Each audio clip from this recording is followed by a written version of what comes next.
CHP officer Antonio Pacheco expected to make that full recovery, but the CHP captain sharing with us more details about the suspected gunman. It's important to note that it's not open to the public. It's just specifically for Ukrainian refugees. That's what at least we've been seeing all day today, and really the number of people that have been showing up here as they're right now going through CBP processing. Despite the level of security and fencing that we see here along the San Isidro and Tijuana border, Border Patrol agents are telling us how recently a group of more than 100 migrants were able to break through using a blowtorch. Where kind of are they going from out here, and how do they even manage them to cross over? I mean, it varies, and it's going to depend on the group. Video that was presented featured audio from Capitol Police officers and the Metropolitan Police Department. It also depicted those intense moments when the Capitol was overtaken. Varias familias que se sienten tantas emociones porque honestamente las imágenes que estamos viendo aquí mismo en persona son súper impactantes. Como en esos momentos que te quiero enseñar aquí.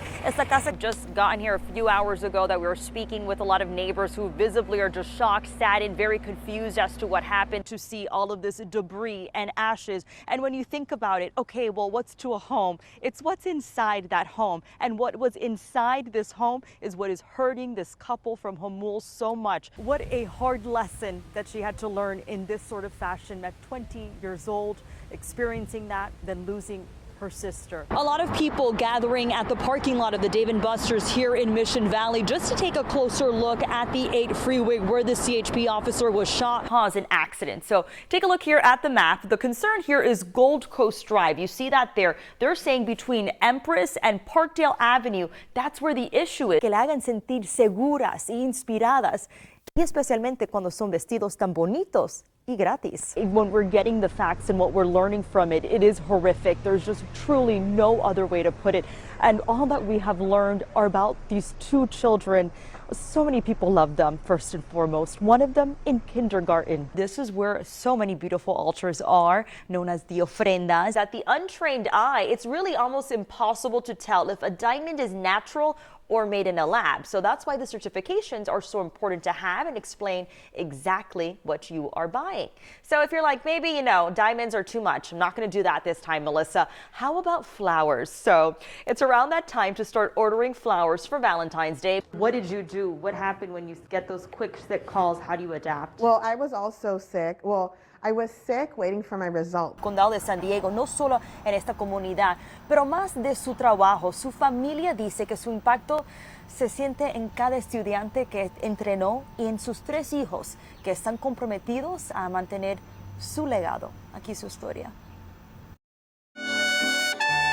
Los recuerdos de música y oraciones que llenaron el campo de fútbol de la escuela secundaria Orange Glen es lo que aguanta Ruth Chávez. Recuerdos de la celebración de vida por su esposo, Carlos Chávez. Carlos era una persona que nunca cerraba su mano para ayudar a la gente. Carlos era un bien respetado hombre de familia en Escondido.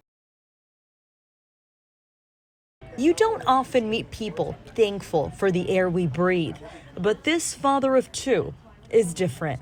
January 8th, I couldn't breathe.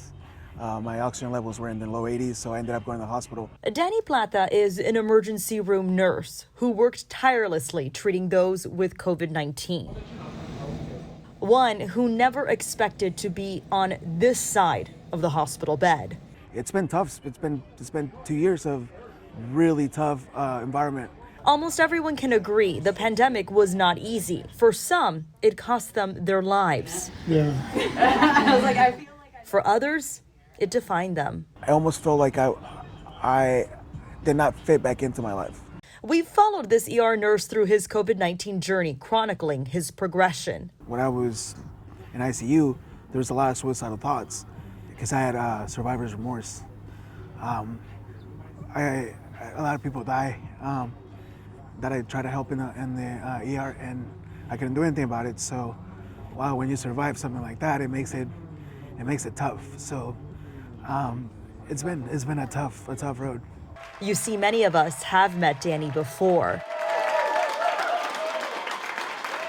I don't know if you remember the first time you saw me, I had an oxygen tank, and that doesn't look good, or it's pretty bulky and hard to move, and it's rough. 14 months later, his oxygen tank is no longer an obstacle. It's impressive that I'm here. He now carries what looks like a stylish messenger bag, but inside it carries his most precious element. A lot of mixed emotions. I never thought I would be able to see my kids and hug my kids or have another holiday with them, but it's a miracle happened and I'm here.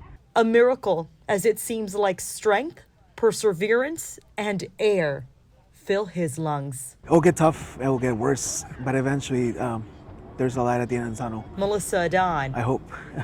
NBC 7. We met with San Diegan Michael Bravo and his partner, who shared with us why they want to become parents. And like many couples who can't carry a child, they turn to surrogacy. But Michael says that the people he trusted to help them create this miracle instead left them with misery.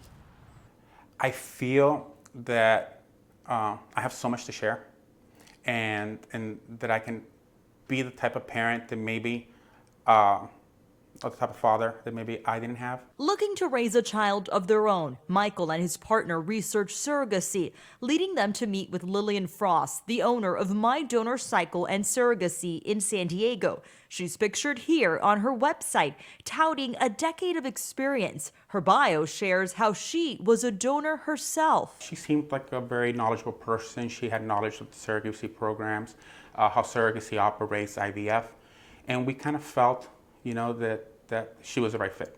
But what happened after that meeting, Michael says, was a nightmare. I mean, this is just evil at another level. Michael said he signed a contract with My Donor Cycle and Surrogacy. He said she even offered a guarantee that he'd get a baby, and he wired the company $30,000. I purchased 2 programs for $145,000, in which at the beginning I had to transfer her $30,000, and then afterwards I had to transfer $55,000. He and his partner then began traveling to Mexico, where the clinic, that also goes by Surrogacy Beyond Borders, has 3 locations. His partner snapped this photo of Michael and Diana Aguilar, the cycle coordinator in Guadalajara, for what was described as a visit to deliver biological samples. But he says he grew suspicious when money he sent to the company, which was supposed to be held in escrow, was spent early in the process. I mean, it was a roller coaster because just a lot of things didn't seem right. The fact that as soon as we sent her the money before any medical bills were due or any surrogate was confirmed, the escrows were raided. What started off as excitement then led to frustration. She kept saying she needed more money. She needed more money, and I could not understand why she needed more money. For a year, the clinic took Michael's money and told him they were attempting pregnancies and were doing transfers of pregnancies. He says he never met any of the women who would have possibly carried his child. I am here to help a couple with their dreams of becoming parents, is what this woman is recorded saying on a YouTube video from Surrogacy Beyond Borders. The video goes on to show several women sharing testimony about their experience as surrogates in Mexico. You feel so alone and so violated when you think you're the only person. Michael says after months of sending money and no updates, he confronted Lillian over text. Please, I don't want to be caught up in a Ponzi scheme. Please tell me this is not a Ponzi scheme.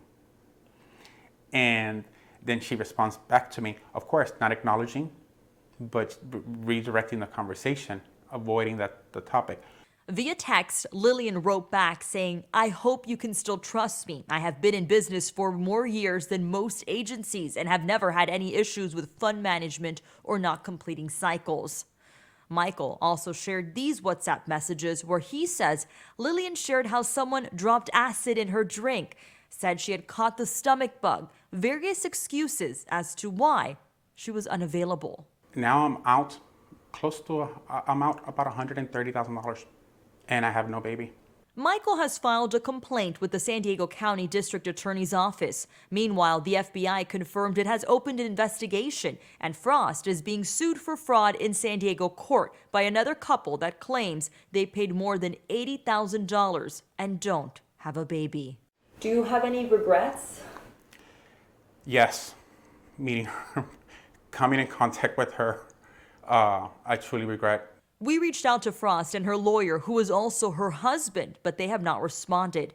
Frost told the LA Times, however, that she wanted to help couples, but found the business to be too challenging, especially during pandemic travel restrictions. And you dream and you see yourself with the baby room and the carriage and having a family, and you have so much love you want to extend that, and for it all to be exploited and for a person utilizing that to take money from you, it really made me rethink if I wanted this, and I went through a dark period. While Michael and his partner's process is now over with My Donor Cycle, he still has hope.